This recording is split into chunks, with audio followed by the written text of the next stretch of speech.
Përshëndetje të dashur nxënës. Unë jam mësimdhënësja Rabi Osmani, mësimdhënëse në shkollën fillore Mehmet Derab. Për ju, sot kam përgatit një orë mësimore nga lënda e gjuhës shqipe. Qëllime që duhet të arrihen në këtë orë mësimore janë të lexojmë me zë duke zavendësuar figurat me fjalë, të dallojmë personazhet kryesor, të dallojmë personazhet jo kryesor, dhe njësia të cilën do ta zhvillojmë për hir këtyre qëllimeve është Ujku trembet nga shkolla në faqen 5 dhe 6 nga libri.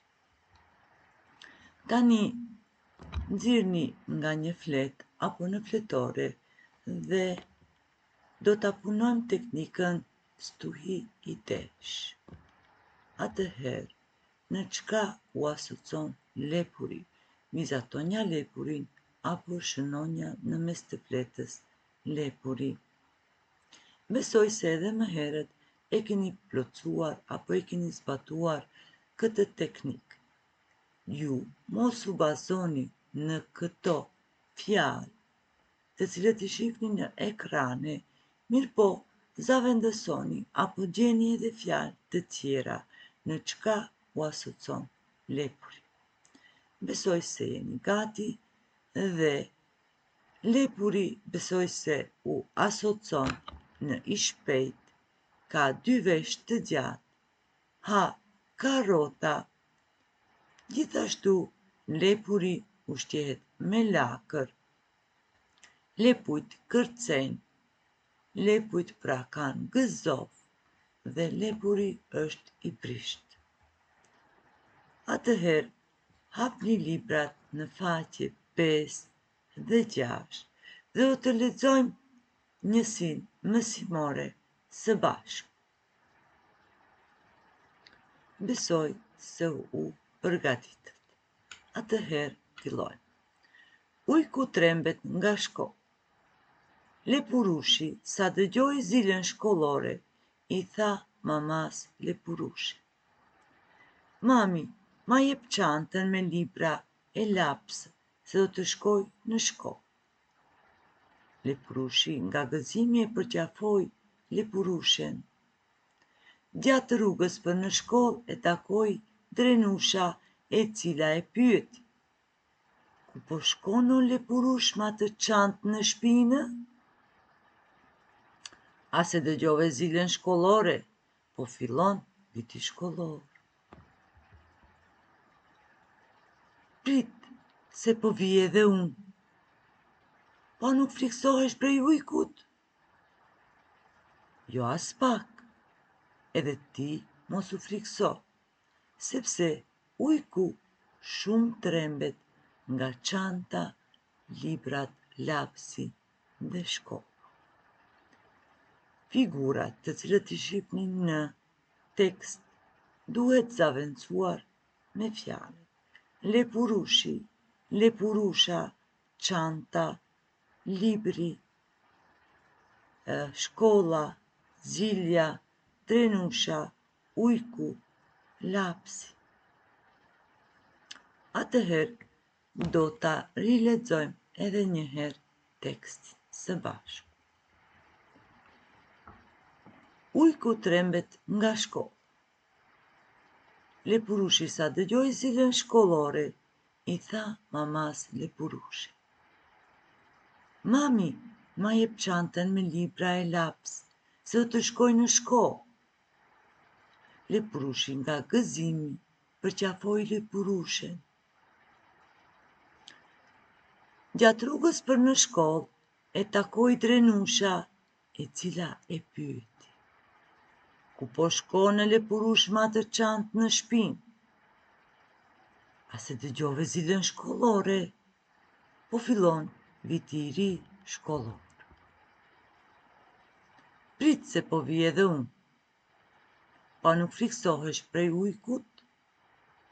"Jo, as pak, edhe ti mos u frikso, sepse ujku shumë trembet nga çanta, libri lapsi dhe shkollë. Shpresoj se ju ka pëlqyer njësia e re. Tani të lexojmë bukur. Të lexojmë tekstin duke i zaventuar figurat me fjalët. Lepurushi, zilja, lepurusha, çanta, libri, lapsi, shkolla, drenusha dhe ujku. Pra, ju do të lexoni në shtëpi tuaja me zë tekstin duke i zaventuar figurat me fjalët. Lexojmë përsëri së bashku. Ujku trembet nga shkolla. Lepurushi sa dëgjoi zilën shkollore, i tha mamas Lepurushi: "Mami, ma jep çantën me libra e lapsa se të shkoj në shkollë." Lepurushi nga gëzimi i përqafoi Lepurushën. Gjatë rrugës për në shkollë e takoi Drenusha, e cila pyeti: "Ku po shkon o Lepurush me atë çantë në shtëpi? A se dëgjove zilën shkollore? Po fillon vitiri shkollor. Prit se po vi edhe unë." "Po nuk friksohesh prej ujkut?" "Jo, as pak, edhe ti mos u frikso, sepse ujku shumë trembet nga çanta, librat, lapsi dhe shkolla." Tani në mënyrë të pambarur do të lexoni njësinë mësimore edhe disa herë. Pasi lexuam mësimin, plotësojmë tabelën. Unë do t'ju pyes pyetje, ndërsa ju do të përgjigjeni. Si titullohej mësimi? Përgjigjena së bashku. Titulli i mësimit pra është Ujku trembet nga shkolla. Për kë bëhet fjalë në këtë tregim? Në këtë tregim bëhet fjalë për Lepurushin, i cili nuk friksohej nga shkolla, ndërsa ujku frikohej nga çanta, libri, lapsi dhe shkolla. Cilët janë personazhet e këtij mësimi? Personazhet e këtij mësimi pra janë, besoj se u përgjigjet më tani, Lepurushi, Lepurusha, Drenusha dhe ujku. Po, kush është personazh kryesor i mësimit? Përgjigjena së bashku. Personazhi kryesor i mësimit është Lepurushi.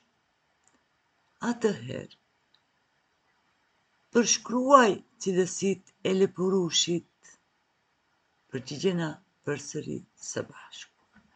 Pra, cilësitë e Lepurushit janë: Lepurushi e donte shkollën, nuk frikësohej, ishte i përgjegjshëm, ishte i sjellshëm, ishte shoqërues. Tani, me që qëllimit e mësimit janë për personazhet, do t'i përgjigjena edhe një herë pyetjeve. Pra, kush ishin personazhet kryesor të njësisë mësimore? Përgjigjena së bashku. Personazhet e këtij mësimi pra ishin Lepurushi, Lepurusha, Drenusha dhe ujku. Kush ish personazh kryesor i këtij mësimi? Përgjigjena përsëri së bashku. Personazh kryesor i këtij mësimi pra ishte Lepurushi. Cilët ishin cilësitë e personazhit kryesor? Pra, cilësitë e personazhit kryesor ishte trim, ishte përgjegjës, ishte i sjellshëm, ishte shoqërues dhe ai ishte nxënës i cili e donte shkollën. pra ishte guximtar. Tani, për detyrë shtëpi, në libër keni të zhvillojmë aktivitet, pra ju keni për detyrë të shkruani tekstin në fletore duke u bazuar në figurat e dhënë. Dhe detyra tjetër është të vizatoni personazhin kryesor të nisjes mësimore, duke shkruar edhe cilësitë e tij. Ju lumt, ishit të shkëlqyeshëm. Ju uroj ditë të mbarë dhe shpresoj të takohemi në njësitë e radhës.